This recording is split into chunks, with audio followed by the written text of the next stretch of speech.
So this is Movie Reviews for Life, and this is going to be my next review for Teenage Mutant Ninja Turtles 2: The Secret of the Ooze.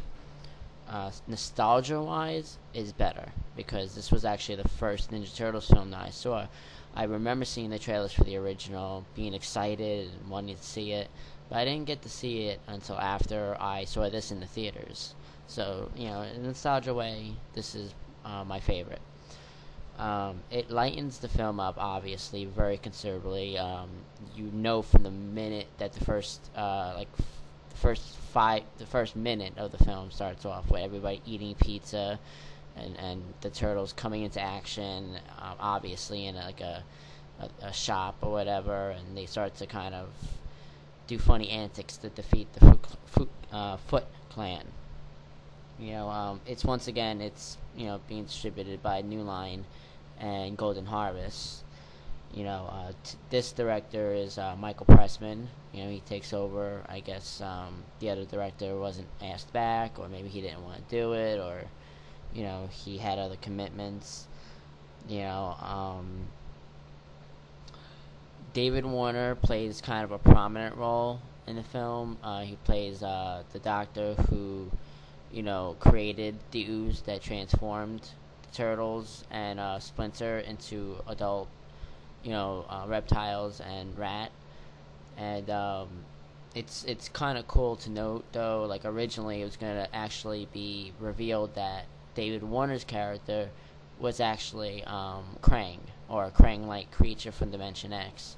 That the David Warner, his character himself is actually just kind of a steering wheel, basically, of a little brain-like creature in the stomach or whatever.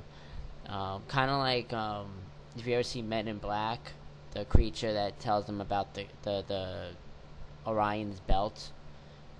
It's kind of like that, but I think it was still going to be in his stomach. I would have really liked to see if I don't know if they shot those scenes, I doubt it, but it would be cool to see what would have become of that. I think the overall tone of the film was meant to be a little darker, but at the end of the day, they decided to keep it as light as they could, while catering, obviously, to the fans of the original and the comics. The Shredder character, he's not played by the same guy. I don't think the original guy comes back. But I actually, I don't mind him. He just seems, I don't know, he seems weaker, and his character's not as menacing. Like in the first film, he's very quiet, very kind of like Batman in a way. He doesn't have a lot of dialogue. When he speaks, he speaks very very focused. In this film, I guess because of his defeat or whatever, his focus is all over the place, and he talks more. Almost every scene of him, he's talking like the typical bad guy, with the laughing and stuff like that. It kind of steered me wrong a little bit. Tatsu's back, and and he's the same way he was in the first film, which is kind of cool. Although this time, obviously, he's defeated by the Turtles instead of Casey. There's no explanation as to what happened to Casey. He's just kind of not there. Paige Turco takes over the role of April from Judith Hogue. Not sure why, but she actually, in my opinion, she plays a cooler April. Not so much damsel in distress. Kind of like, I guess, a woman of today's world type of thing. Judith Hogue's character she was a damsel in distress, but she did kind of handle herself. But this one's completely in a world where she handles herself. Ernie Reyes Jr., he comes into the film as Keno, the delivery guy who knows Kung Fu. And people might remember him from Conan not Conan, I'm sorry, Red Sonja, as a little arrogant prince. I forget what his last name is. And he's also in Surf Ninjas with Rob Schneider. He was actually, from what I read, he was actually the stunt double for Donatello in the first film.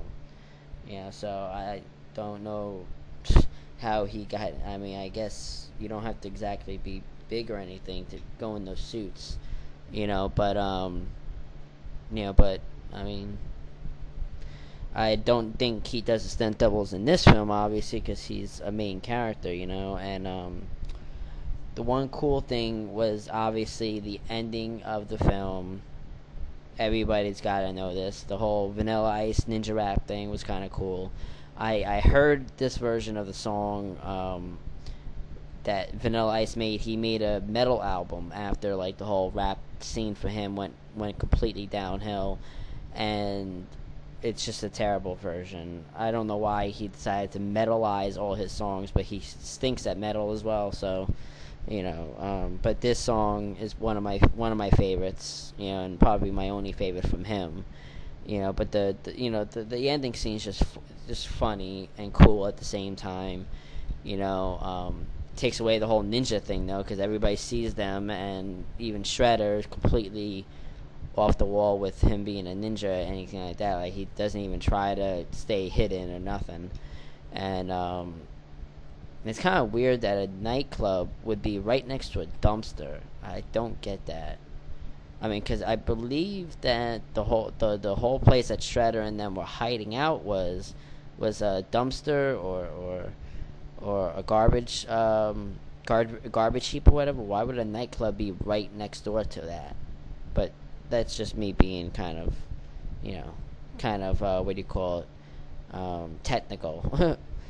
This was released in 1991, pretty quick. I guess they didn't really do a lot in terms of like spreading out, writing the script and polishing it, making sure that but it's an okay follow-up. John Duprez comes back to do the music. The Jim Henson production does the puppeteering again, which is cool, because it keeps a togetherness with the first film. It's a pretty good follow-up. I mean,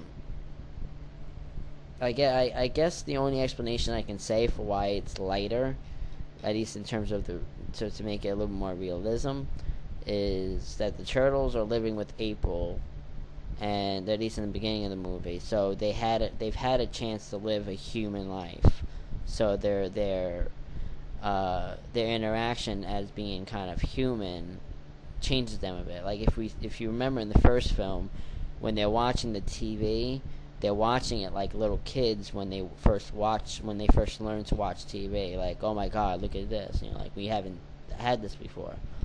You know what I mean? And then when they find the hidden, the hidden train station, abandoned train station, they're like, oh my God, power, electricity, and they're like, oh my God, because it's like, obviously that means they didn't have it in the other film, which I do remember seeing light in the sewers that they were in, but that's a whole different thing. So that's like the only explanation I can think of, is that they became too accustomed to living up, on the streets. So their sense of humor is a little bit more out there. But overall, I think the film is really good. Nostalgia-wise, definitely the best. Critically, it's still 4 out of 5 for me, but it's not as strong as the original film, because there are a lot of problems with it. The acting's a little bit weaker. Corey Feldman's not there anymore as the voice of, I believe, Donatello. Which, I mean, it's not really a big deal, because, it's not like one character not being there is, like, going to be disastrous. But, the acting's a little weaker, except for, the April O'Neil character. Her character's actually stronger. It shows the follow-up, with April having her corner office or whatever, but they don't give you a timeline as to how far from the first film it starts off, except that Shredder comes back from being crushed, and we see them dropping off the dump, which obviously has Shredder in it, which means it couldn't be more than like a week or so, but yet it seems like, the turtles living with April, and April's office, and her now,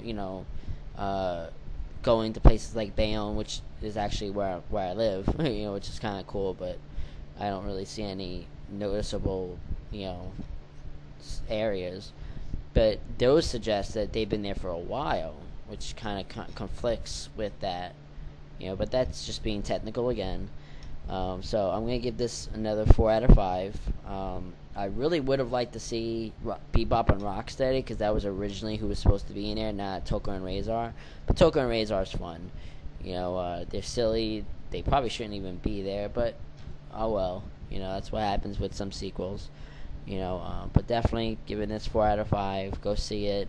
I really hope they decide to make a special edition, with the Vanilla Ice video and commentaries and stuff like that. There hasn't been a DVD release that has special features, so it's kind of sad. But check it out, and stay tuned. I will be doing my next review soon. Bye.